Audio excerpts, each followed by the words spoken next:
ನಿನ್ನೆ 10 ಗಂಟೆಗೆ ಗೊತ್ತಾಯ್ತು ಸರ್. ರಾತ್ರಿ ಫೋನ್ ಮಾಡಿದ್ದು 9 ಗಂಟೆಗೆ ಮ್ಯಾನೇಜರ್ ಫೋನ್ ಮಾಡಿದ್ದು ಮನೆ ಓನರ್. ಎಲ್ಲಿ ಮನೇಲಿ ಎಲ್ಲ ವಾಸನೆ ಬರ್ತಾ ಇದ್ದೆ. ಬೀಗ ಇಲ್ಲ, ನಾವು ಹೊಸ ಬೀಗ ಮಾಡಿ ಕೊಡ್ತೀನಿ, ಬೀಗ ಕೊಡ್ತೀನಿ, ಬೀಗ ತೆಕ್ಕಿ ಬನ್ನಿ, ಬೀಗ ತೆಕ್ಕಿ ಮನೆ ಬೀಗ ತೆಕ್ಕಿ ಅಂತ ಹೇಳಿದ್ದು. 12 ಗಂಟೆಗೆ ನಾವು ಬಂದು ಬೀಗ ತೆಗೆದಿದ್ದೀನಿ ಸರ್. ಬೀಗ ತೆಗ್ದು ಒಳಗಡೆ ಮಹಾಲಕ್ಷ್ಮಿದು ಫ್ರಿಜಲ್ಲಿ ತುಂಬಿದ್ದು ಸರ್.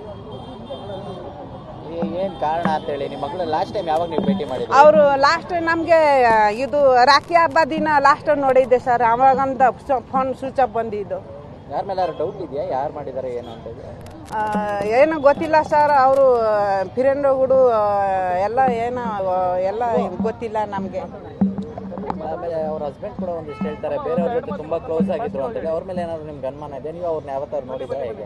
ಏನೋ ಸರ್, ಅವ್ರು ಆಗಿರ್ಬೋದು. ನಾನು ಹೋಗ್ತಾಗಿಲ್ಲ ಬರ್ತಾಗಿಲ್ಲ ಇಲ್ಲಿ ಜಾಸ್ತಿ. ಅವರು ಮನೆ ತವ ನಾನು ಬಂದಿಲ್ಲ, ಅವರು ಬರ್ತಿಗಿಲ್ಲ ಮನೆಗಡಕ್ಕೆ. ಅವರು ಮನೆ ಓನರಿಗೆ ಫೋನ್ ಮಾಡಿದ್ದು ಸರ್ ನಮಗೆ. ನಿಮ್ಮ ಮನೆಯಲ್ಲಿ ನಮಗೆ ಮಹಾಲಕ್ಷ್ಮಿದು ಮನೆ ಓನರ್ ಇದ್ದಾರಲ್ಲ, ಅವರು ಫೋನ್ ಮಾಡಿದ್ದು ನಮಗೆ. ನೀವು ಎಲ್ಲಿರೋದಮ್ಮ ಬೆಂಗಳೂರಲ್ಲಿ? ನಾವು ನೆಲಮಂಗಲ ಸರ್. ನಿಮ್ಮ ಹೆಸರು ಹೇಳ್ಬಿಡಿ.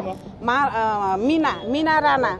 ಏನ್ ಹೇಳ್ತೀರಾ ಮೇಡಮ್, ನಿಮ್ಮ ಮಗಳನ್ನ ಈ ತರ ಹಿಂಗೆಲ್ಲ ಮಾಡಿದ್ದಾರೆ? ಈ ಥರ ಮಾಡಿದ್ರೆ ಸರ್ ನ್ಯಾಯ ಮಾಡಬೇಕು ಸರ್. ಅವ್ರಿಗೆ ನ್ಯಾಯ ಕೊಡ್ಬೇಕು ಸರ್. ನೀವು ಎಲ್ಲ ಸೇರಿ ಮಗಳಿಗೆ ಮಾಡಿದ್ದಾರೆ.